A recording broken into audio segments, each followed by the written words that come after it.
phenomenal. It's wonderful because, you know, when people are homeless, they're in a devastation mode. They're feeling empty, they're feeling hurt, and you guys are there for them. You're reaching out to them, giving them a roof over their head, something to eat. It goes so far, and it helps so many people.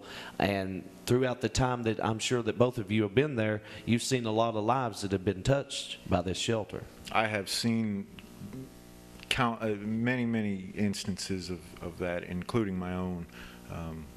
The shelter's a great place for someone that has a true desire to better their lives and their circumstances, and we try ultimately too is to show people that Christ's love, and that make them people. I've seen people leave after being there for a little while and just have a total different outlook on their lives. They learn to love again. They love themselves again. Their families come together.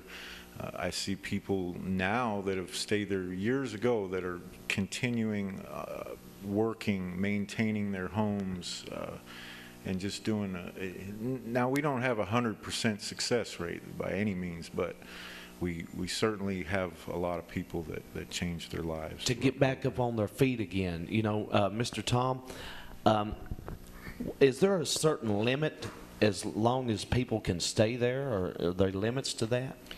No, that's a good question. We have, normally when people come in, if they really want to, get back out in society, they want to follow the rules at the shelter, which are minimal. Really, they are, and save some money to where they can get an apartment or a house or whatever.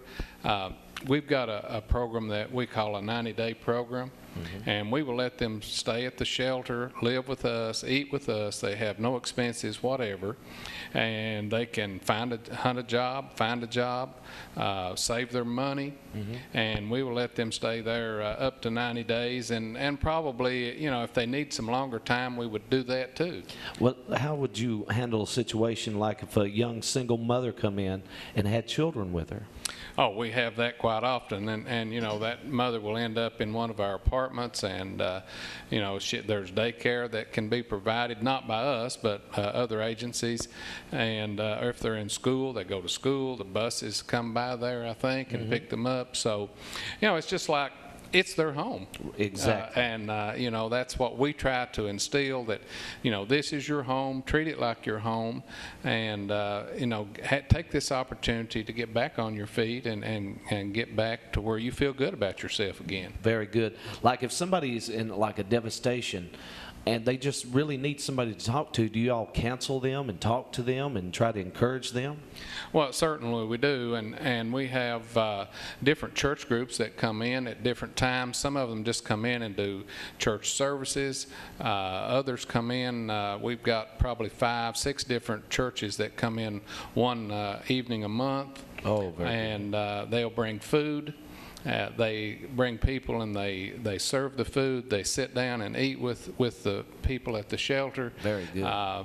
Talk with them, get to know them. Oh, my Sunday school class does that, and we've been doing that for about a year now. And it's not only been, I think, worthwhile and good for the people at the shelter. It's been really good for us as a Sunday school class to be able to do that. Wonderful. So, yeah, go ahead. I'll say something too. We're also able to work with Cumberland Valley Comprehensive Care to refer our clients there that need additional counseling, right, or mental health issues, or just whatever they're going through in their life, and even if they're on drugs or something like that. Well, with that, we're not a rehab. Right. Now, that's not to say that if someone has an issue, I generally, if someone comes in and says they have a drug problem, we're not going to turn them away. Right. But within a certain period of time, generally 3 days, 4 days, they need to be able to pass a drug test if they want to continue staying at the shelter. And then generally people need a little bit more structure, a little bit better. We try to refer them to the right programs.